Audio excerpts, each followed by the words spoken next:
Olá, seja muito bem-vindo. Como vai? Como vai você? Assim como eu. Olha, mas essa convidada aí é super, hein? Já chegou. Te mete. Deixa eu já chamar então a nossa. Como vai? Muito Vanessa, bom!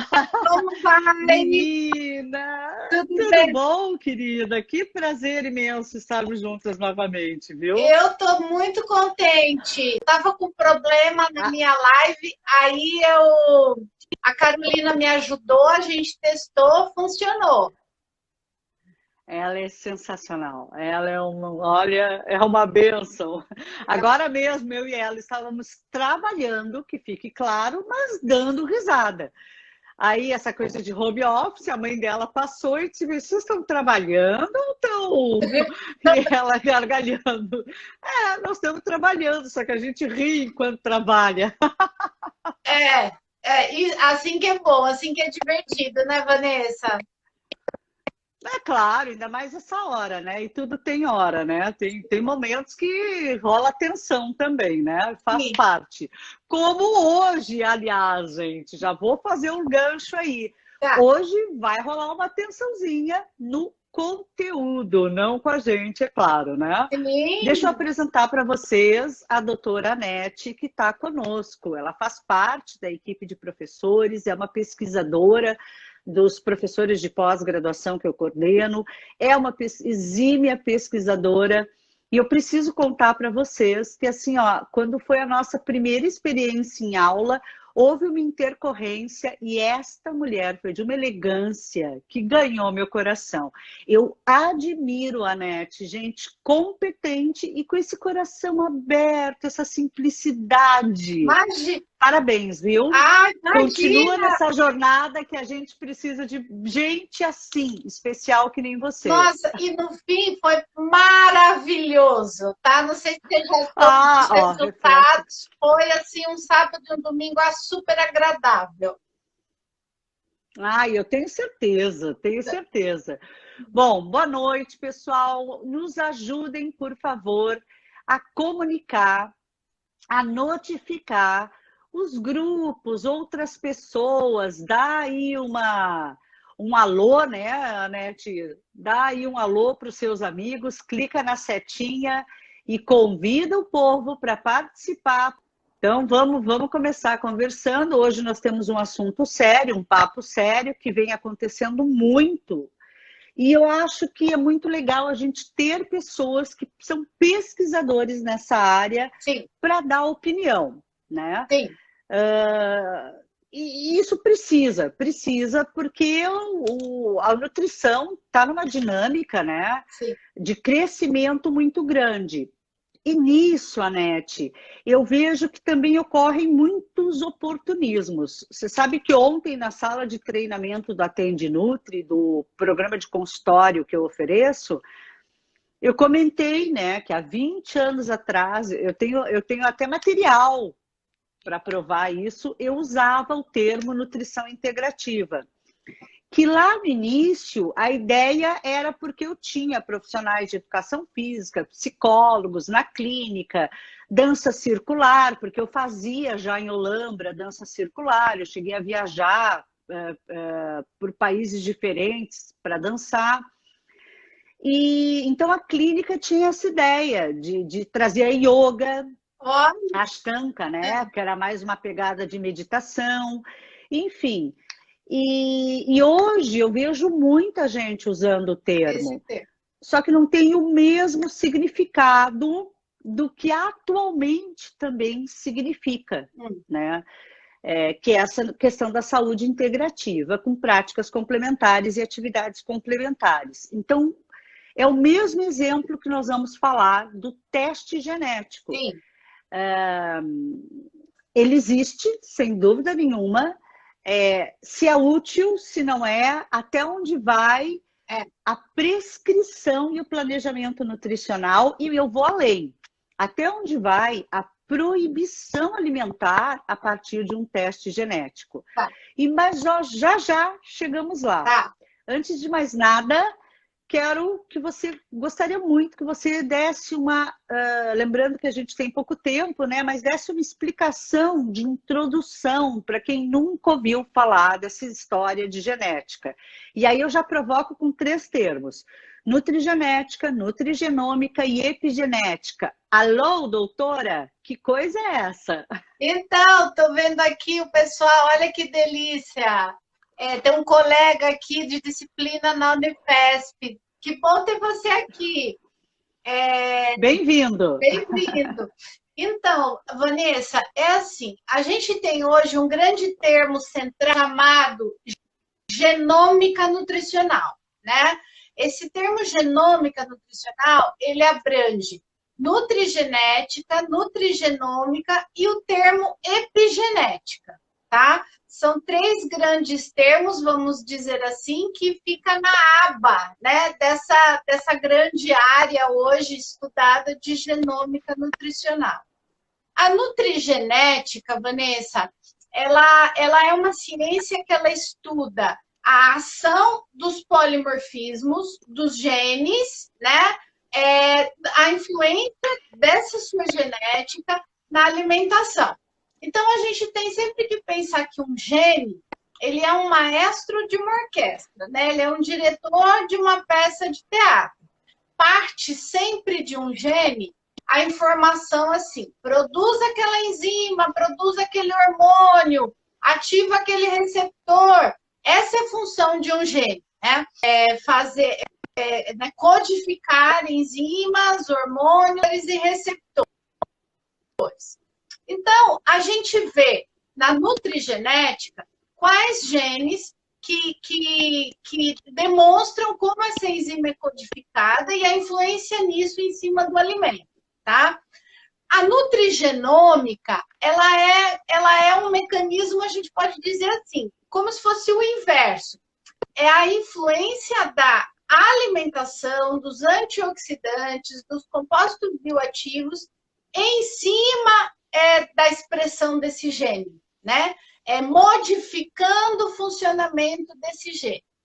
E a epigenética, hoje é uma ciência muito estudada, que diz respeito a como alterar, né, a expressão desses genes. Como esses genes sintetizam proteína e informação, hoje em dia a gente já sabe que isso é modificável.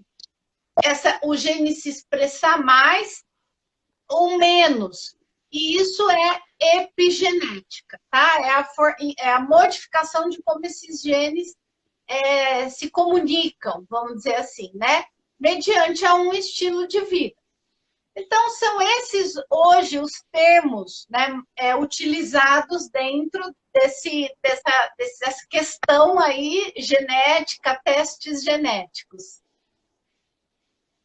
Perfeito, e isso é muito importante esclarecer, porque ora a gente vai estudar e justificar esse comportamento, essa pesquisa, Tá.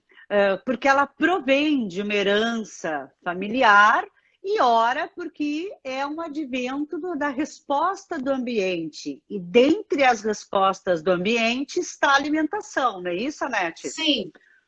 Porque o nosso estilo de vida ele é complexo, tanto que eu lido muito, Anete, com a questão da saudabilidade. Sim. E aí você vê até 16 fatores interferindo na saúde humana. E a alimentação é um desses fatores. Exato. Né? Vamos traduzir isso para a prática, para ajudar aqui o pessoal, né? Já começar aí com uma situação de um caso que aconteceu comigo.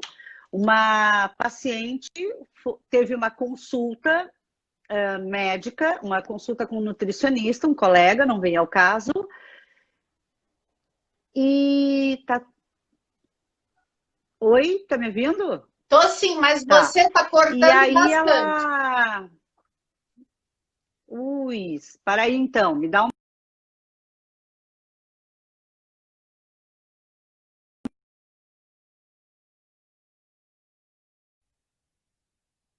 equilibra. Tudo bem?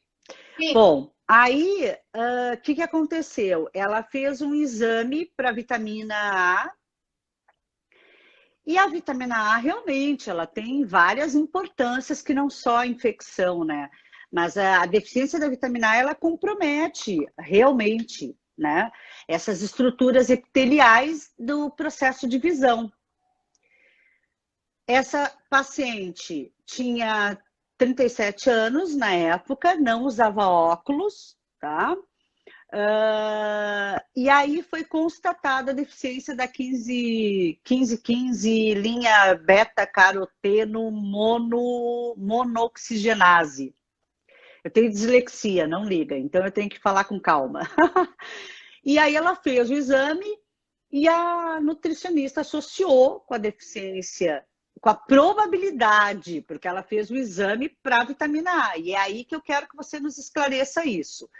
Ela fez o exame para polimorfismo de vitamina A. E foi associada a possibilidade da produção dessa enzima, e por conta disso, foi assumido que ela teria problemas de visão, está no diagnóstico por escrito, e aí ela entrou com uma suplementação, inclusive oral, não alimentar, por medicamento, por causa do exame genético. Conversa para gente, e eu achei aquilo bastante exagerado, porque como eu estou te falando, dentre os outros fatores, né? Primeiro assim, ó, qual é a minha visão, Anete? E, por favor, sinta-se muito à vontade para me corrigir. O mestre aqui é você, né? Eu acho que existem novos recursos. Sim. E a gente tem sim que estudar. Mas eu estudei e pesquisei, fiz meu mestrado e doutorado em bioquímica num grupo de nutrientes, micronutrientes, da professora Silvia Cosolino, né? Então, eu amo essa área. E o que eu entendo nesse sentido de micronutrientes? Inclusive, quando a gente usa... E aí eu fui pesquisar aquele Micronutrients Genomic Project, que é uma base para a orientação da Organização Europeia de Genômica. Que eu vejo? São várias coisas. Primeiro, o nutriente nunca é metabolizado sozinho. Tá? Então, ele não é nem absorvido, nem digerido, nem metabolizado sozinho. Existem fatores, desde a biodisponibilidade e fatores, inclusive, lá, por exemplo, da vitamina A. Lá no fígado tem que ter uma condição ideal para ela ser bioconversível, para ela ter uma atividade ótima. Estou tentando traduzir, né? Para ficar fácil. Então, me preocupa, na minha ignorância, eu entendo que eu preciso ter maior atenção à dieta dessa paciente quanto a essa probabilidade. Mas essa afirmação, para mim, na minha ignorância, é bastante difícil. Explica para a gente como que eu uso esses testes genéticos e discorre um pouco sobre esse exemplo. Tá, então, vamos lá. É assim, Vanessa, a gente tem testes genéticos, a gente tem várias situações, né, dentro da genética.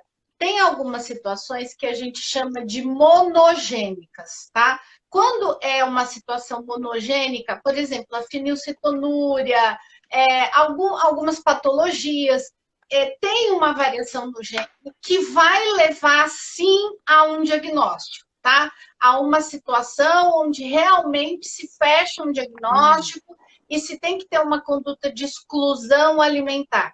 Então, isso dentro da nutrição até existe, tá? Então, mas assim, na maioria dos genes analisados em testes nutrigenéticos, não são esses genes monogênicos que fecham, sim, um diagnóstico, tá? São genes, são polimorfismos genéticos, né, que são associados. A gente sempre usa, quando a gente fala de um polimorfismo, Vanessa, a palavra associação, né? Os estudos de polimorfismos, eles são estudos de associações. Então, esse grupo aqui, o que é diferente desse, né, do grupo B, e assim eu faço uma associação.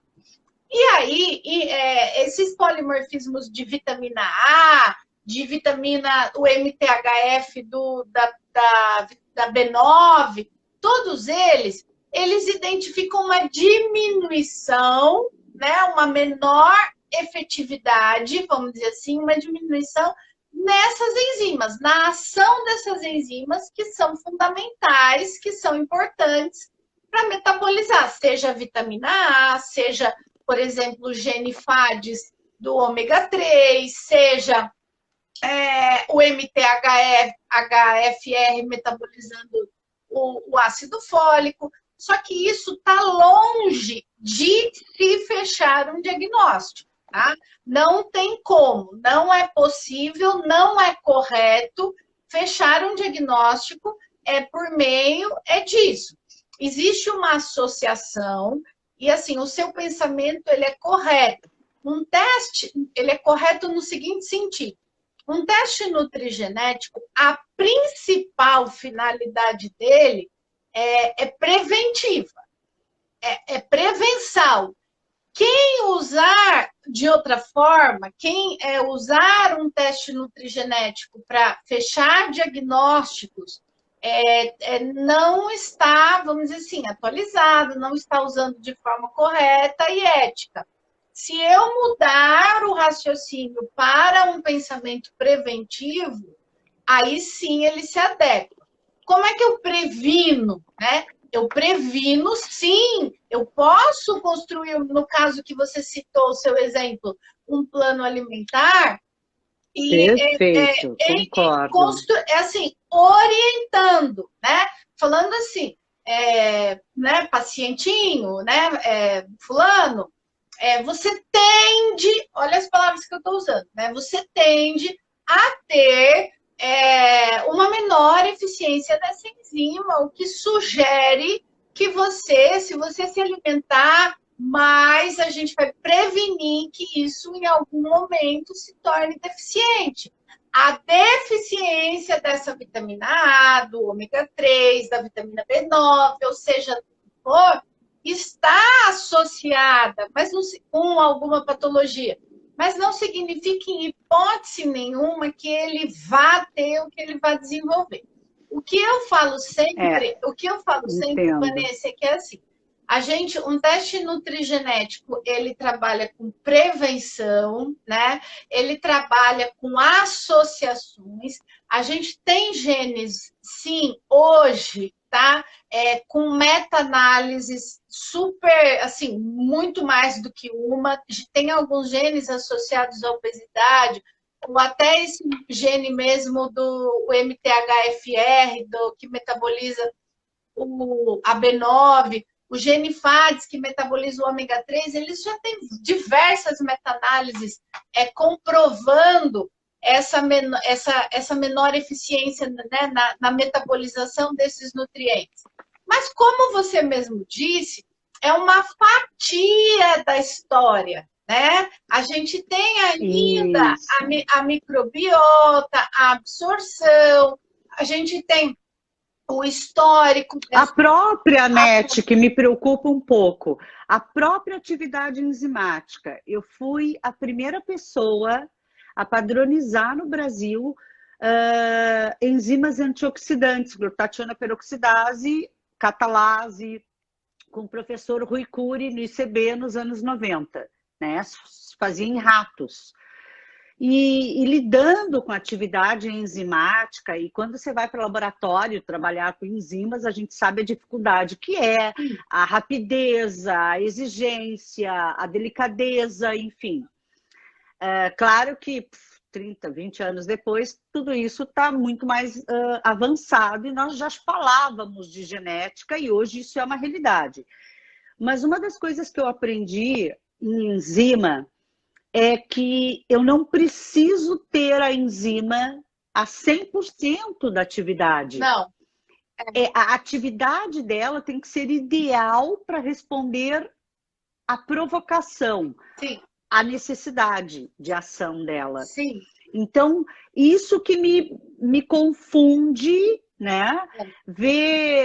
Eu falei da vitamina A, muito obrigado, eu entendi bem isso. Eu acho que a gente vai chegar nesse nível em que vai reconhecer todos esses genes e vai chegar uma situação de poder até dizer, olha, você tem deficiência de vitamina A e é possível que e ela tem associações com problemas visuais. Sim. Mas eu acredito que vai chegar no nível que vai até dizer assim, ó, mas não adianta eu te suplementar esta forma molecular porque você não responde a ela. Algumas coisas em vitaminas a gente já tem. Um grande exemplo mais famoso é o gene MTHFR, que é a tetrahidrometil, né, redutase, que é uma enzima que metaboliza o ácido fólico, que uma menor atividade dessa enzima, né, está associada com uma homocisteína alta e, assim, maior risco de doença cardiovascular, né? Por conta do ciclo. Agora, como fica no exame, por exemplo, a B9, ela não é metabolizada sozinha. Isso. Ela envolve a B6 e a B12. Isso. Aí será que essa homocisteína, inclusive quando fala de homocisteína, eu lembro da B6, da B9 B12. E do selênio. Sim. Da B12 e do selênio. Sim. Né? Inclusive a selenodeiodinase, e ela está envolvida diretamente no metabolismo da homocisteína. Eu lembro que quando eu estudei selênio, lá no meu mestrado, ele era sugerido como um biomarcador. A selenocisteína era sugerida, inclusive, como um biomarcador da doença cardiovascular por conta da homocisteína. Como fica isso, Anete? Se eu tenho a B9, eu tenho a expressão gênica da B9. Mas e o resto do controle metabólico? Então, todos esses que você citou, é possível avaliar, tá? É possível avaliar. A gente também tem os genes que metabolizam a B12, a gente também tem a atividade enzimática do selênio. A gente tem tudo isso, sim, para fazer esse link, esse raciocínio na nossa cabeça, entendeu? Só que não é fácil, né, Vanessa? E mesmo fazendo esse raciocínio todo na nossa cabeça, mesmo assim, não vá garantir que o paciente vá ter uma deficiência, né? Que ele pode sim ter todos esses polimorfismos e não ter a homocisteína alta, né? Porque ele tem uma boa alimentação. E como você bem falou, ou porque o organismo dele se adaptou ao estágio subclínico. Sim, e também porque o meio ambiente que ele come, porque ele sempre pode ter comido uma quantidade suficiente de vegetais verdes escuros, ele sempre pode ter comido alimentos fontes de selênio e ter mantido a atividade dessa enzima. Então, assim, depende de cada indivíduo. E a proposta da nutrigenética é exatamente essa que a gente está conversando. Estudar esse nível de individualidade, tá? Esse nível de... Então, a primeira coisa que você está sugerindo é que realmente eu não pegue um parâmetro isolado, como a MTHF, e a partir, por exemplo, deu polimorfismo. Eu não posso afirmar que esse paciente vai ter uma doença cardiovascular. Eu posso usar esse resultado para prevenir. Afirmar não. Perfeito. Afirmar não. E também você pode usar, sim, na prática clínica, esse polimorfismo genético para tomar a decisão e entender que certamente esse paciente não vai responder bem se eu suplementar ácido fólico. Entendeu? E sim, ele tem a necessidade de se suplementar metilfolato. Né? Perfeito. Então, assim, sempre a gente tem que fazer essas associações e nunca, não existe isso. Opa, deixa eu fazer um gancho. Tá, eu vou suplementar de que forma? Porque isso me interessa muito, né? É onde eu acho que a genética vai chegar e aí vai ser uma grande virada de chave. não é toda a forma molecular e a gente não responde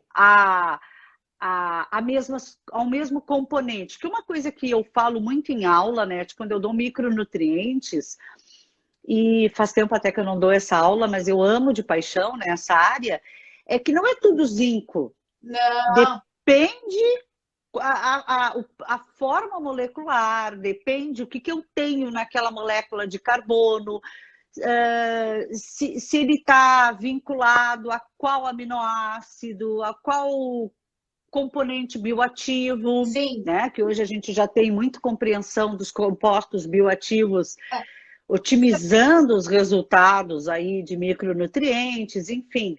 Nós vamos chegar nesse nível. O que você acha? Como é que está indo? Vamos? Eu acho que sim. Você sabe que eu Meu gosto. Deus. Você sabe, Vanessa, que eu gosto muito de comparar.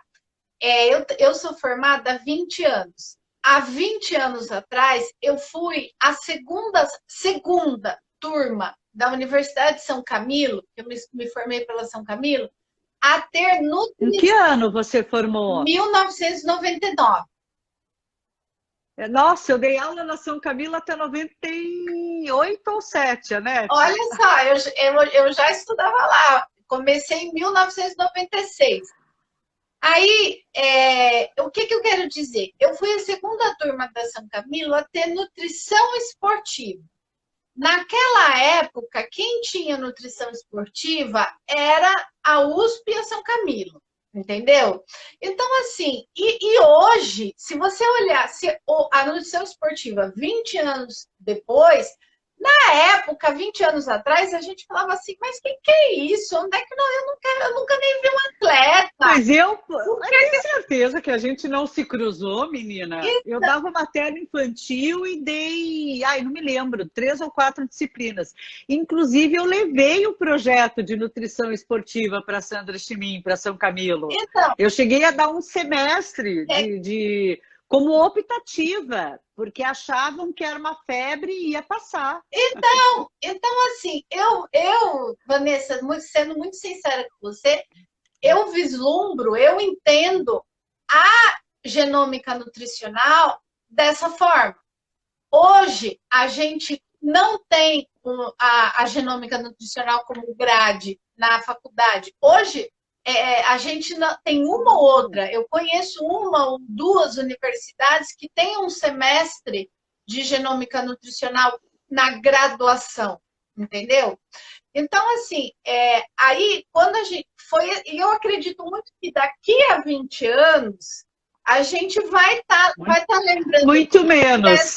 Ou em menos, a gente vai estar lembrando dessa live, porque eu vejo o mesmo movimento, tá, Vanessa? Quando a gente tentando entender, os pesquisadores, hoje, se a gente for, eu que estou super envolvida nisso, Harvard, Cambridge, eles pesquisam genética o dia inteiro, entendeu? No sentido de entender biomarcadores para a gente saber a expressão dos genes, para a gente saber genes robustos com boas associações, porque se não tem tanta associação assim, não interessa, não é um gene que não vai me dar informação e ainda pode me atrapalhar, sabe? Então, assim, eu vejo esse movimento. E esse início, ele é bastante... o que eu falo para os meus alunos é que a gente tem que ter cautela, tá? Não se toma conduta baseado somente em teste genético, né? Para lá com essa afirmação, porque eu tenho uma paciente que é nutricionista e fez um curso sem nome, estamos discutindo conteúdo, tá, gente? Então vamos ter maturidade para esse aprendizado, porque tudo isso é muito novo. Então ela fez lá um curso de nutrigenética, não sei, nem vem ao caso, e no teste feito, foi determinado que a gordura no organismo dela demorava mais. Eu até tô com um teste aberto aqui, que eu quero dizer exatamente o que o teste dela apresentava. que a gordura demorava mais para ser metabolizada que o açúcar. E foi orientado que ela cortasse os salgados, porque eles são mais ricos, salgados folhados e coisas assim, e ela passasse e que ela poderia consumir como substituição bolos e coisas com mais açúcar. E aí, comenta pra gente um pouco esse tipo de interpretação. Não é dessa forma que eu faço, é isso que eu posso falar, né? Não é dessa forma que eu faço, né? Eu não faço esse tipo de Um interpretação. teste genético não pode me dar essa leitura, que açúcar em alguém não engorda. Não, ele não dá essa leitura. Os genes associados a metabolismo de carboidrato, vamos dizer assim, você tem que ler um teste genético entendendo a seguinte pergunta: esses genes, eles me predispõem a diabetes tipo 2 e a ter resistência à insulina? É essa a pergunta. Então, se eu tenho um potencial genético, né, grande que me predispõe a ter diabetes tipo 2, então eu posso trabalhar com o meu paciente para que ele, né, se eduque em relação à qualidade e à quantidade dos carboidratos que ele come, né? Essa é a interpretação de um teste genético. Mas eu também posso, por exemplo, melhorar a atividade física, claro, trabalhar compostos bioativos que diminuem a resistência à insulina. Sempre. E permitir um doce educativamente, obviamente, né, gente? Eu digo que voltamos à base da nutrição. Equilíbrio, variedade, simplificar as coisas, né? E eu acredito muito nisso. Aí sim, em diabetes, câncer, a gente lê muita pesquisa, né, Net? Câncer, então, é incrível o número de publicações. Fala um pouco pra gente sobre isso. Então, hoje a gente tem sim, hoje a gente até conversou no meu doutorado essa semana, né, numa disciplina que eu estou fazendo de genômica, sobre esses genes. A gente tem genes que realmente predispõem, né, a câncer de mama, a câncer de estômago. E isso, Vanessa, é uma discussão ética que não tem fim, entendeu? No sentido de, assim, se aquela atriz famosa, Angelina Jolie, ela descobriu que ela tinha uma predisposição, a mãe dela tinha, e ela optou, conversando com o médico dela, por retirar as mamas sem ter, entendeu? A gente tem também, já tem aqui no Brasil, casos de irmãos que apresentaram uma predisposição alta a ter câncer de estômago e tomaram a decisão junto com o médico de retirar o estômago. Isso está certo? Isso não está? Vanessa, não sei. Essa discussão ética dentro da genética, ela existe. É uma das coisas dentro do meu doutorado que a gente tem. Eu já fiz 2 disciplinas exclusivas para discutir ética dentro da genética, entendeu? Que legal, hein? Você sabe, Anete, que eu tenho uma grande amiga, a Laura, ela é cearense e ela fez o mestrado e doutorado em genética, ela participa do programa de genômica humana. Hoje ela é convidada, ela foi convidada e hoje ela é pesquisadora e mora nos Estados Unidos, já há 15 anos, ela com 24 anos já foi levada embora do Brasil. E o caso dela é justamente o oposto da Angeline. A mãe dela teve câncer de mama, a mãe dela não teve, ela fez todos os testes genéticos e não tinha motivo nenhum. Ela teve câncer de mama e ela usa essa história nas palestras. Sim. Sabe? Ela disse, bom, então eu vou pôr, o oposto é verdadeiro, eu vou pôr mais peitos em mim, já que não tem... Ela fala muito isso sobre o cuidado com a interpretação, né? E assim, o desenvolvimento de câncer é multifatorial também. A gente está falando de uma fatia que é a genética, né? Isso tem um peso. Então, aí, cada um, junto com o seu médico, tem decidido. Eu não quero julgar e nem dizer se está certo ou se está errado. Claro. No caso dessa sua amiga, ela não tinha a fatia genética, mas ela tinha os outros componentes, não sabemos, ambientais ou o que for, que É o que ela fizeram. fala, eu não sei, a ciência ainda não explica qual gatilho acionou esse mecanismo. Nós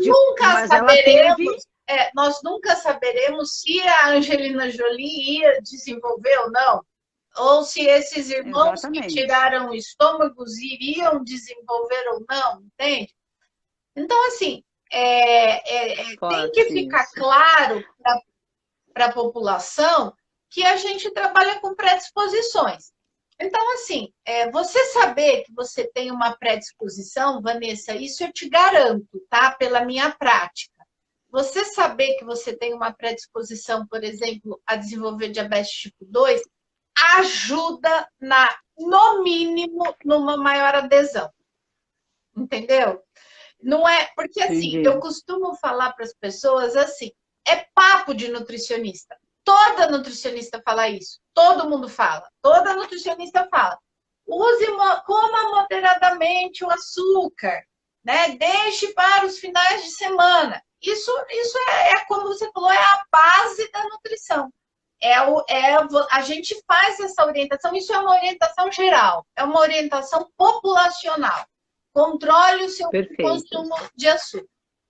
Quando você identifica um potencial genômico alto para desenvolver diabetes tipo 2, você tem que conversar com o seu paciente, mas isso tem que ter muito cuidado, né? Tem que ser muito ético, muito carinhoso. E eles aumentam. Isso acontece comigo. Teve uma vez que eu atendi um homem que ele veio com uma predisposição bem alta a desenvolver hipertensão arterial. E ele não tinha hipertensão arterial, mas ele estava obeso, ele estava sedentário, ele estava bebendo muito, né? Bebida alcoólica, quinta, sexta, sábado. E aí a gente conversou e eu falei para ele, olha, no seu teste veio uma predisposição alta a desenvolver hipertensão arterial. Graças a Deus você não desenvolveu. Vamos trabalhar de uma forma preventiva. Vanessa, ele começou a chorar que nem criança, porque ele tinha há 6 meses perdido o pai exatamente por hipertensão arterial que levou a AVC. E aí ele falou assim para mim, nossa, acabou aqui. Eu não quero que os meus filhos, né, me percam por esse problema. E realmente é um divisor de águas. Quando se tem o que fazer, sabe, eu acho muito positivo. Isso seria a aplicabilidade na prática clínica. Sim. Né? A grande vantagem de usar o teste genético, né? Agora, sim, tem muita discussão, Vanessa. Será que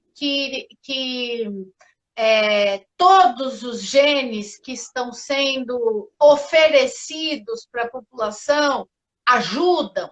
Lá no meu doutorado, a gente discute muito a pessoa saber a sua predisposição a Alzheimer, por exemplo. Entendeu? O quanto tem artigos e discussões imensas, o quanto isso ajuda e leva à prevenção, ou o quanto isso vai de encontro ao desenvolvimento do Alzheimer. Uau! Você entendeu? Interessante. Então, é muito interessante as discussões genéticas que se tem hoje em dia, né? Então, assim, eu acho que a gente evoluiu muito nessas associações dos genes a que ele está associado e a gente trabalhar de uma forma preventiva, sendo uma ferramenta na nossa mão. Eu publiquei no meu Instagram e eu Perfeito. publico em todas as minhas aulas, e as meninas, se tiver algumas das meninas assistindo aí da pós desse fim de semana, elas vão lembrar de um slide, Vanessa, onde eu coloco um quebra-cabeça, né? E eu coloco uma pecinha assim: antropometria, exames laboratoriais, microbiota, sono, atividade física e uma pecinha do Ai, que quebra-cabeça lindo! são os testes genéticos, entendeu?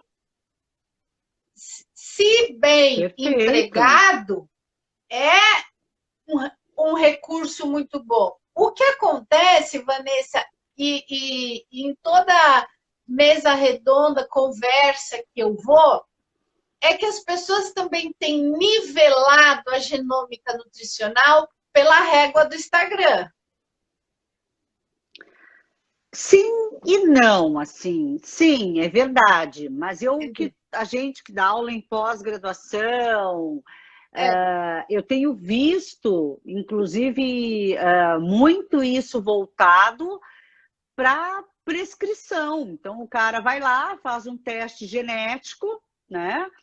E em vez de ser compreendido como uma fatia, ele é compreendido como um vaticínio, um destino, sabe? sim. E aí Isso passa-se não. a ter uma dinâmica na consulta que oriente aquilo como afirmativa do risco de doenças. E é aí que eu acho preocupante. Sim, Né? Uma das coisas que eu admiro nesse seu trabalho, no seu posicionamento, é justamente isso, a luz da ciência.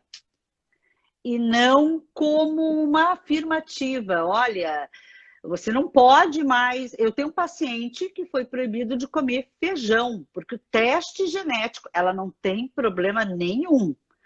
Mas o teste genético deu, e eu não entendi que teste genético é esse, mas enfim, né, vamos respeitar o conhecimento do outro. O teste genético dela deu que o feijão não é um alimento bacana para ela. sim, E ela veio do interior, aquela cultura do arroz feijão, sabe? sim. E o marido dela vira e diz assim: Eu adoro feijão, doutora. Eu gosto de comer feijão com banana, eu gosto de pôr feijão no pão, eu gosto de comer feijão com farinha puro, aquele feijãozinho fresquinho que acabou de sair, assim, prontinho.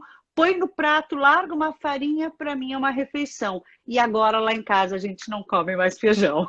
Então, olha o Ah, apelo emocional, afetivo. Aí você diz assim, tá, vamos às outras fatias, às outras variáveis. Fazem atividade física, fazem meditação. Eu a conheci, inclusive, num curso de meditação. Sabe assim, é coach, e aí vai para uma série de outras coisas. Que legal, vamos pensar sobre isso. Então, sim. isso preocupa realmente, né? Sim, sim. Na verdade, Esses. sabe, na verdade, hoje, Vanessa, a gente tem hoje uma oferta muito grande, não só de testes genéticos, testes de alergias alimentares, ou, né, ou intolerâncias, testes. Hoje em dia a gente tem, e na verdade acho que às vezes é um despreparo na leitura, né, na interpretação, até onde eu posso ir.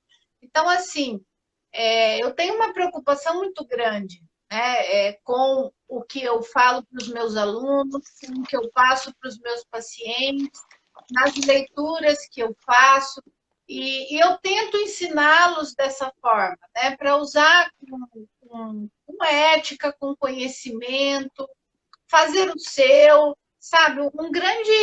Uma coisa que ajuda muito é você conhecer, né, o seu, fazer o seu teste no sentido de ver, né? E outra, sabe o que eu falo, Vanessa?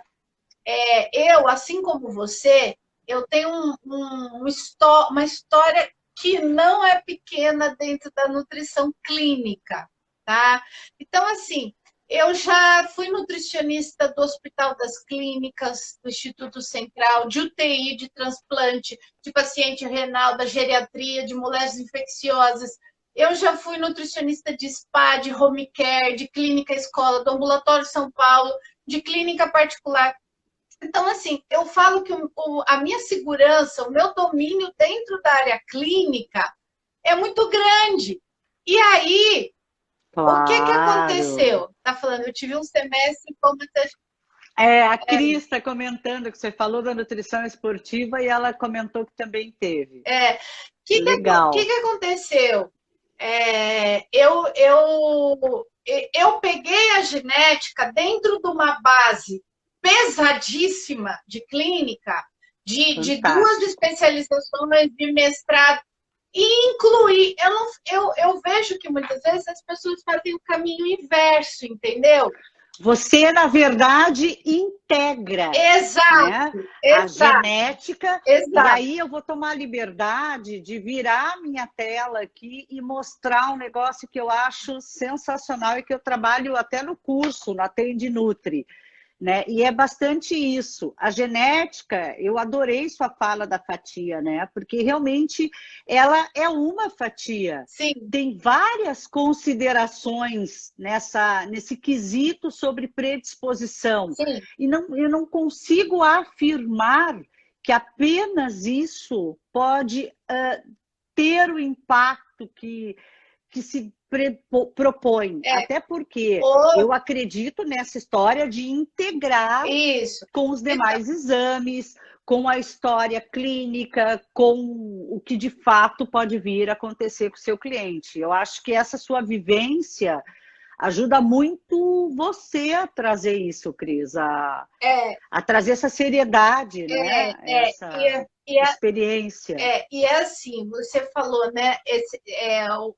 Os genes hoje, Vanessa, dentro, vamos dizer assim, da estatística, da análise estatística, a gente usa o seguinte termo, né?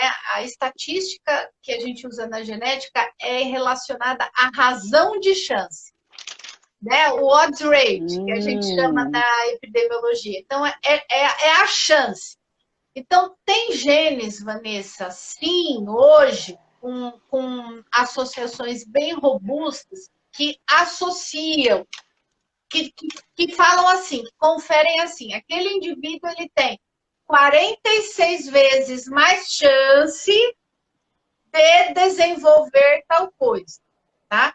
Então, a gente não pode falar em diagnóstico, a gente fala em chance, em razão de e não pode ignorar uma probabilidade tão alta.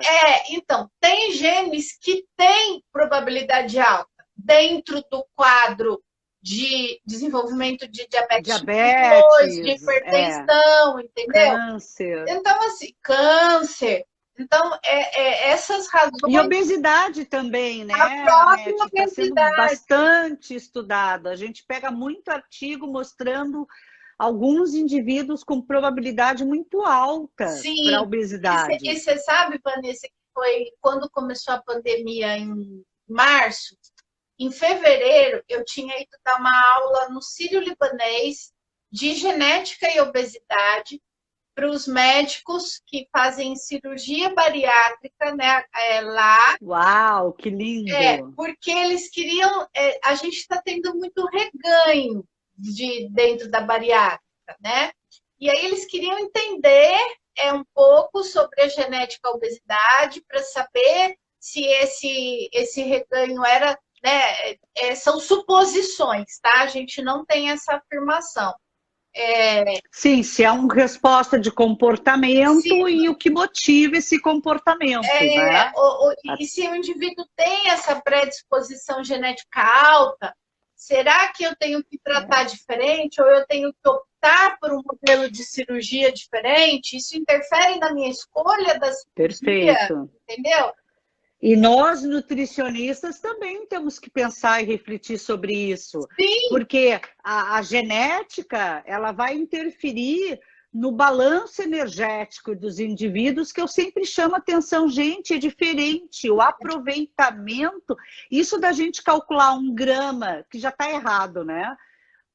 Tem artigos em bioquímica que chegam a colocar que 1 grama de gordura pode ter 35 calorias, e a gente calcula por 9, É, só para provocar, né? Mas, assim, esse padronizar, essa caixinha fechada de que 1 grama tem tantas calorias, é, é muito relativo, porque depende do metabolismo do indivíduo, da preparação, do resto das refeições e de todas essas fatias que a gente está conversando. E a genética tem forte influência, assim como hoje o tão falado comportamento. De sim, repente, ele não tem uma predisposição genética, mas ele tem uma programação comportamental sim. que tende àquele desequilíbrio. Então, é legal quando isso integra. E aí eu faço um link, Anete, com a pergunta da Eli. Deixa eu ver. Fico pensando que temos que levar em consideração os prós e os contras.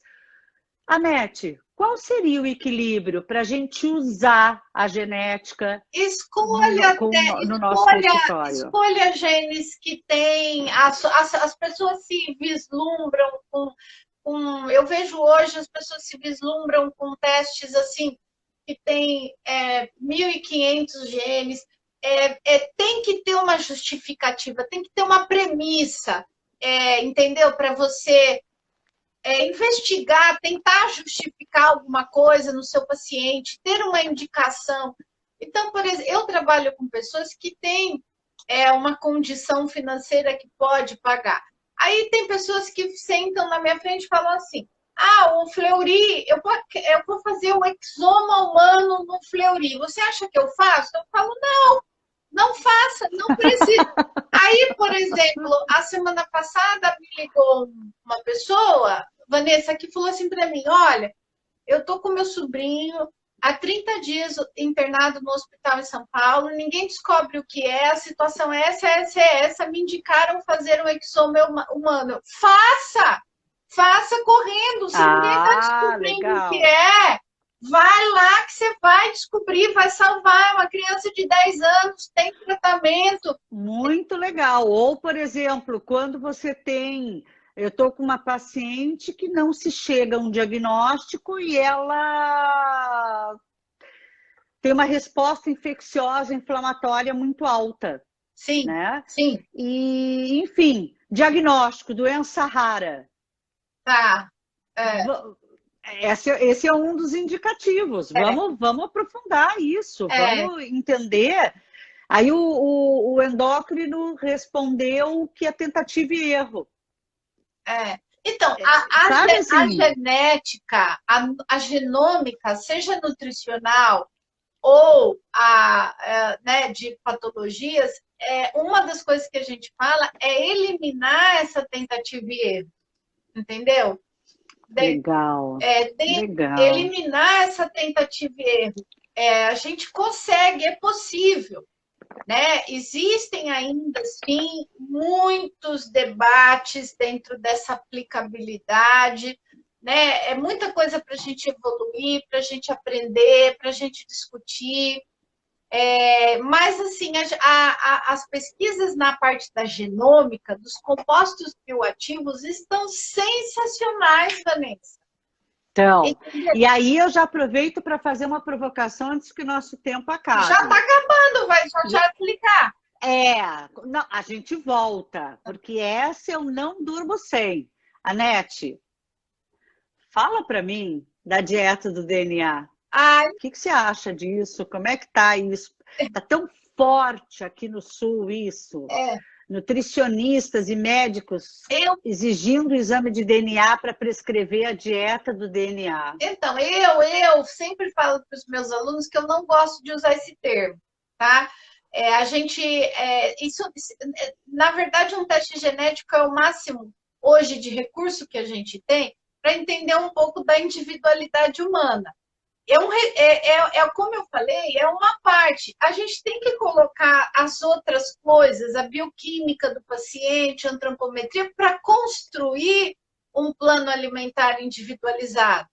A gente com certeza consegue ser mais assertivo, consegue melhorar, mas não, se a gente usar só um teste genético para construir um plano alimentar, a gente pode errar, a gente pode, né, enfim, a gente pode tomar condutas que não são necessárias naquele momento, ou, né, o paciente não está preparado. Enfim, a gente tem que integrar. Um teste tem que ser integrado dentro de um contexto da história dele, da sua anamnese, dos exames bioquímicos dele. Tudo isso tem que ser avaliado e aí sim você construir um plano alimentar adequado para o seu paciente. Perfeito, até porque isso que você falou é muito verdade. A gente tem polimorfismos que já têm luz à ciência Sim, da clareza do risco de probabilidade de desenvolver aquela associação. Agora, outros não têm essa probabilidade e eu não sei se esse risco é baixo. E se for um risco baixo, mas o paciente tem outros fatores que compensam, sim. eu chamo no treinamento de fatores pró-pro, promotores de doença e promotores de saúde. E que o nutricionista tem que responder aos fatores pró-pro. Né? Então, o diagnóstico é a resposta do pró-pro. O que é promotor de saúde, o que é promotor? Os fatores genéticos podem ser promotores de doença. Mas e se ele também tiver genes que são promotores de saúde? Sim. Sim. Porque eu não posso pegar uma fatia do olhar daquela probabilidade baixa que poderia me fazer mal e, de repente, eu tenho genes maravilhosos respondendo a um equilíbrio individual, orgânico, fisiológico, ou tenho um comportamento humano fabuloso, como esse seu paciente, que vira e diz, não, parou aqui. Entendeu? Isso mesmo. Olha que lindo isso, né? Parou aqui. Eu não quero que meus filhos passem pelo que eu passei de perder o papai. Eu vou mudar a minha vida. Isso. E passa a ter sentido essa motivação. Isso é muito bonito, viu? O profissional que consegue virar a chavinha e usar para isso. Ah, querida, obrigada! Eu não poderia deixar de mostrar, porque eu também concordo. Ela é mesmo, gente. Ah, Vanessa, a gente já vai cair, tá? Acabou, vamos falar gente. Tchau que pro aula, pessoal. que Foi show. maravilhosa a nossa conversa. Muito obrigada. Tá? Um beijo. Imenso. Obrigado pela presença de todos vocês. A live vai ficar salva no canal do YouTube. E olha, Nete, faremos outras. Fantástico, muito obrigado. Olha, continue sendo essa pesquisadora fabulosa, porque a gente precisa de profissionais assim, viu? Obrigada, gente. Estou muito feliz de fazer parte da sua equipe, tá? Um beijo grande. Tchau, tchau. Tchau.